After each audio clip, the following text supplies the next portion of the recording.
everyone, it's Margaret Manning here with 60 and Me. This is the place where women who are aging beautifully come to be inspired. My guest today is Sheena Nancy Sarles. Sheena is a lifelong student and a practitioner of well-being, body, mind, and spirit. She is a yoga instructor and also a life coach. Now, she's the author of a book called Growing Younger Gracefully, and it's a book about embracing aging with vitality and resilience and pizzazz.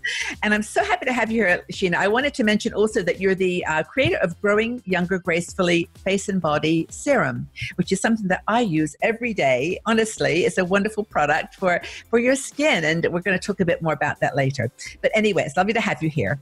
Thank you. I'm honored to be here with you today. I love 60 and Me. Thank you. You know, we have a great community of women. As I mentioned, it's women we're aging beautifully, but the ages range from 50 to 90, and we are all interested in dealing with the changes that our body is going through as we get a little older. And your book, Growing Younger Gracefully, covers, a whole lot of areas of nutrition and exercise and attitude. We've talked about those. But I wanted to ask you a specific question, Sheena, about flexibility. Now, I've even noticed this now. As I get up in the morning, sometimes I've got, my body's just a little stiffer than it used to be. And I can still bend over, but not as much as I used to, So talk about for us with flexibility and how we can maintain and sustain good flexibility in our bodies. Okay. The interesting thing about flexibility is it is not age relevant, that you can actually get more flexible as you age. And it's like everything else, it's a practice. So, we have this fascia, which is our connective tissue, which we need to hydrate through movement, not just drinking water, but through movement. So without strain and stress, we do want to keep moving all the time. We're in these physical containers and they need movement. So that's what we want to always make sure. And one of the things that I love to think about are the 6 directions of flexibility. And I'm going to demonstrate as best I can from this position, but with our spine and always with our breath. And as I always like to say, where tension goes, energy flows. So when we think of moving ourselves in a way that's flexible, we get our brains to give the message to our body. Right. So, when we do wake up stiff in the morning, we go, oh, well, my back is stiff, but my elbow's great. What's really working? So I think this is a great movement to do. Actually, you can do this on the side of your bed when you wake up in the morning. If you can give yourself an extra 4 or 5 minutes, thinking about the 6 directions of flexibility along with breath. Okay. So the first one is to arch your back, stick your bum out, lift your heart, and lift your chin. And this flushes all of your organs. Then as you exhale, you drop your chin and you bring your belly to your spine and you visualize how your spine is rounding. And then you inhale to arch and you exhale to round. Mm-hmm. You inhale to flush. You exhale to compress. So you do that as many times as you can, and you start slowly, maybe get a little deeper, maybe get a little faster, whatever works for you, but feel it growing and feel it compressing, feel it moving. Okay. That's the first 2 directions. Now the next 2 directions are side to side, and very simply you bring your arm over your head and you go from side to side and over. And in the middle you inhale, and as you go over you exhale. Again, visualizing how is my spine moving, pressing your buttocks and your legs into the earth or whatever's beneath you, over side to side, inhaling, lifting your heart, and visualizing how is my spine moving. Those are the next 2 directions. Then the last 2 are side to side, and you can move your body to the side. You can put your hands on your shoulders. You just want to move your spine, twisting side to side. Anytime you twist is also detoxifying. So these are the 6 directions of flexibility, and you can take them anywhere in your body. You can use your toes. Take your toes front, back, side, side, twist, twist. You can take your legs, take them front, back, take them side, swing them side like a pendulum, make a circle with them. Yeah. All of your joints, your shoulders, up, down, back, front, shoulder circles in each direction, even hugging and stretching. All of those things that you want to just stretch your joints. Never strain, never stress, never press. Keep them long. Visualize all that you're doing. Drink lots of water to keep yourself hydrated. I love also, you want to have a long, strong spine. So one of my tips is when you're in your car, take your rear view mirror and sit up nice and tall. Then at the end of the day, when you get a little shorter, don't change your mirror, change your posture.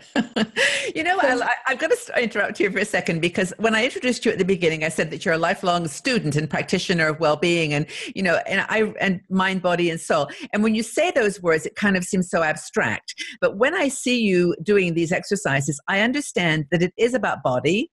But when you talk about how to think about the movements as you're doing them, you don't, it's like anybody can get up and just do a stretch, but you're actually adding like a consciousness to it. Like think, you know, the gift you're giving to your body, and then spirit, you know, you particularly glow with this kind of inner vitality, which is maybe what we can call spirit. You know, it's abstract, it's indefinable, it's just what you are. So I like that. Thank you. As we move, we have prana, that energy, that subtle energy in our body, and we keep it all moving. And I love the idea that one cell impacts all cells. Right.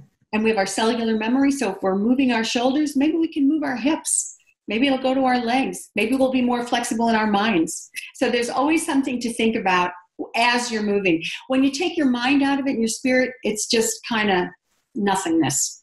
There's no energy in it. No, there's no vitality in it. No, you're right. And that energy is what is healing your body, and and posture is so important. We've talked about this before with balance, you know, that people deal with balance issues when they get a little older because we start to stoop, and that throws off our gravity, you know, our balance. So how would you say that these are good exercises for that too?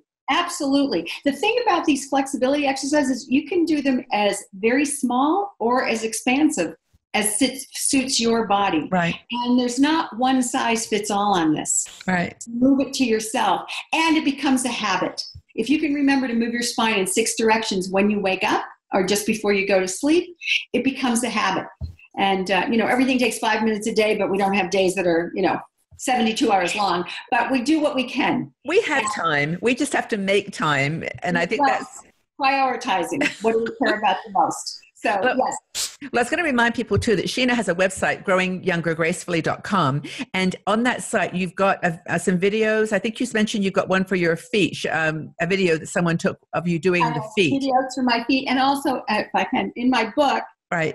Gracefully, I go through a lot of the movements that we go through for flexibility, toes, legs, all of our joints. So that's the thing about aging is we need to build muscle, not so much. But do we want to be flexible? Because as you said, balance. I think 60% of hospital admissions over the age of 60 are falls. It's crazy. So what prevents our fall? Flexibility. We don't want to, we want to have that resilience. We want to be able to move our joints in a way that if we are off balance, we can bring ourselves back. So keeping ourselves supple is what's the most important. Now, are these actually ideas that you picked up from your yoga practice, or just other places? Well, you know, I do a lot of research online. I take a lot of different workshops on mind, body, spirit. I think there's a lot of exercise physiology that I'm interested in and physical therapy that I'm interested in. So it's a combination, and it's very interesting. Physical therapy, yoga, Pilates, personal trainers. There's a very basic way our bodies move. It's what the label and where the emphasis goes. Yeah. But I think that at our age, we have the wisdom. We've tried different things. What feels good? Right. Sorry, go ahead. No, it's just what, you know, you can go to a class and say, well, that was too strained. That strained me. Don't go back to that one. Right. You know, find what suits you. Yes. But don't just sit, because sitting is the new smoking. This is what we read, and it is true, you know. I mean, and even if you set like an egg timer every hour, just get up and do some of that shaking we were talking about in a previous about everything. Take it out. Exactly. And especially when we have these moments of tension that come in and we stiffen up. So I always say this is a practice, because when things come up and you think, oh, I have to move, but you're tense, you don't have the practice. You want to have it in your back pocket so you can pull it out. Well, we should create a dance, or you should create a dance that's, that incorporates these 6 flexible movements, because people love dancing, and I think that even jazzercise, I'm thinking, does have some of these in the warm up.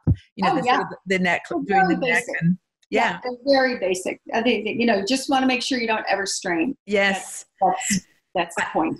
I'm just taking notes here. This is so cool. So thank you so much for going through all this. I wanted to make this short and sweet because it's not complicated. I mean, I think Sheena's done a very good job here of showing us 6 movements or flexibility movements that we can apply to our arms, our neck, our hips, our body. And check out her website, growingyoungergracefully.com.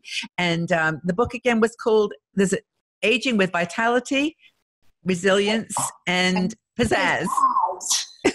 I love that word, pizzazz. It's just got such a rebellious sound to it. It's like and that's what we do at 60 and Me. It's like whatever. That was my son's word. He said, "Mom, you got to put pizzazz in there." I'm like, "Okay." Good son. Excellent idea. Thanks, Sheena. We'll talk again soon, but I really appreciate Thank you so this. much. Okay. Take care. If you enjoyed this video, please consider supporting me on Patreon. Our Patreon supporters help us to make a bigger difference in the lives of women over 60 all around the world. They get exclusive videos, live video shows, discounts, and much more. So please look for the link on this page. It is somewhere down here, up there. And join our tribe of women in our 60 and Me community who are actually making a big difference in the world, challenging aging stereotypes. So thank you so much for your support.